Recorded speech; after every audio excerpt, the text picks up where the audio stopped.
Capítulo 8. Desespero e ódio. Genebra, 12 de maio. Caro Victor, você deve estar impaciente para receber a carta marcando a data do seu retorno ao lar. Mas esse não é o motivo pelo qual escrevo. Não dizer tudo o que preciso seria cruel, meu filho. Como posso lhe contar, Victor, o tamanho de nosso desespero? Gostaria de prepará-lo antes de dar tão terrível notícia, mas sei que é impossível. Seus olhos já devem estar percorrendo estas linhas em busca das palavras que trazem as más novas. William morreu. Essa doce criança, cujos sorrisos deliciosos enchiam de calor meu coração, tão gentil e tão alegre, Victor, ele foi assassinado. Não aguentei de desespero. Enfiei o rosto nas mãos e chorei. Chorei compulsivamente, como uma criança. Ao meu lado, Cleval nada entendeu, apenas me consolava. Com os olhos marejados, tremendo da cabeça aos pés, pedi a ele que terminasse a leitura para mim. Quinta-feira passada saímos para passear em Plampalais. A tarde estava quente e agradável, por isso fomos todos. Eu, Elizabeth e seus 2 irmãos, Ernest e William. Quando voltávamos para casa, caminhando, os meninos pediram para ir na frente. Não nos importamos. Elizabeth e eu nos sentamos um pouco para descansar e logo Ernest apareceu, perguntando por William. Os 2 estavam brincando de corrida e se perderam um do outro. Ernest pensou que William estava brincando de se esconder, mas não apareceu mais. Como não o encontrou, voltou para nos avisar. Elizabeth sugeriu que ele poderia ter ido sozinho para casa, mas lá chegando, não o encontramos. Já havia anoitecido. Desesperados, saímos com tochas a procurá-lo nos bosques próximos à nossa casa.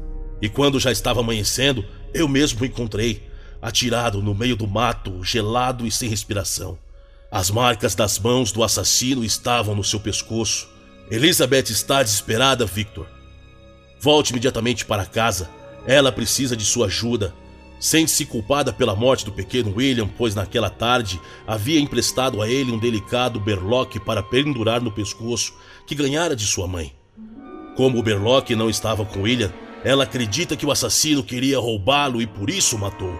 Chego a agradecer a Deus por sua mãe não estar entre nós para ver um filho morto dessa maneira. É muito dolorido. Venha, Victor, mas volte sem ideia de vingança contra o assassino. Traga-nos sentimentos de paz e ternura, que é o que estamos precisando. Entre em nossa casa em luto, mas sem ódio no coração. Seu pai, que muito o ama, Alphonse Frankenstein. Cleval estava muito desolado. Apenas chorávamos. Ao subir na carruagem que me levaria de volta a Genebra, Cleval tentou me consolar. Pobre William. Agora descansa com sua adorável mãe. Morrer tão terrivelmente, sentindo as garras do assassino, pobre criaturinha. Mas pense numa coisa, meu amigo e irmão. Ele já não sofre mais. O sofrimento agora está reservado a nós, miseráveis sobreviventes. Suas palavras acompanharam-me por toda a longa e melancólica viagem. Tinha pressa de chegar em casa, mas às vezes pedia ao cocheiro que fosse mais devagar. Foi um período de profunda reflexão. Uma avalanche de pensamentos me atormentava a cabeça. Percorri a Baviera, saindo de Ingolstadt, na Alemanha, margeando o rio Danúbio e acompanhando as encostas da Cordilheira do Jura, até a Suíça. Na estrada que circundava o lago Léman, aproximando-me da minha cidade natal, pude avistar num final de tarde o pico brilhante do Mont Blanc nos Alpes. Emocionado, chorava feito criança. Pensava: que montanhas maravilhosas, que lindas águas, que céu. Estarão aí para me receber em paz ou para debochar da minha infelicidade?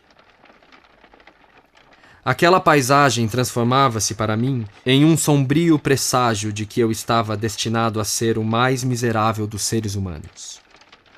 Queria ainda ter 12 anos e ser apenas um garoto curioso e feliz, como se o laboratório de Ingolstadt nunca tivesse existido. Mas a profecia realmente viria a se concretizar. Toda a desgraça que havia previsto iria se converter em realidade, triste e infeliz realidade. Estava completamente escuro quando cheguei aos arredores de Genebra. Os portões da cidade já haviam sido fechados àquela hora. Passei para o outro lado do lago para chegar ao bairro de Plampalé. Queria hospedar-me em Secheron, uma aldeia a poucos quilômetros dali. No caminho, uma forte tempestade me alcançou. Prossegui caminhando, como se quisesse lavar a alma antes de ter de enfrentar meus queridos familiares na manhã seguinte. Meu irmão havia sido assassinado naqueles bosques. Era como se eu estivesse realizando o funeral ao qual eu não pude comparecer do pobre William. E foi em meio aos trovões e relâmpagos brilhantes que ofuscavam meus olhos que percebi uma sombra escapando por entre algumas árvores próximas a mim.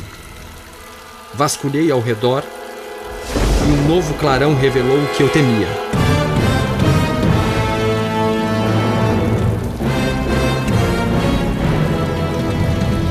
Um ser de estatura gigantesca, aspecto disforme, mais hediondo do que humano. E tive a certeza. Era ele, o infeliz e repulsivo demônio a quem eu dera vida. Mas o que fazia ali? Teria sido ele o assassino do meu irmão? Sim, é claro, respondi a mim mesmo. Pensei em correr atrás da criatura, mas eu tremia inteiro, dos dentes às pernas, de frio e de medo.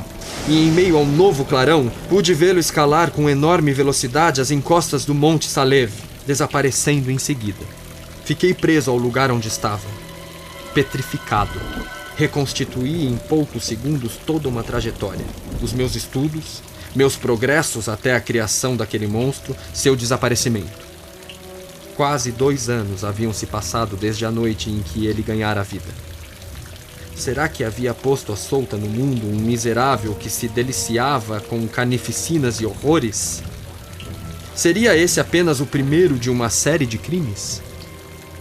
Passei a noite perambulando pelos arredores da cidade, ensopado. O dia amanheceu, os portões de Genebra abriram-se e rumei para a casa de meu pai. Pensei em contar tudo a eles.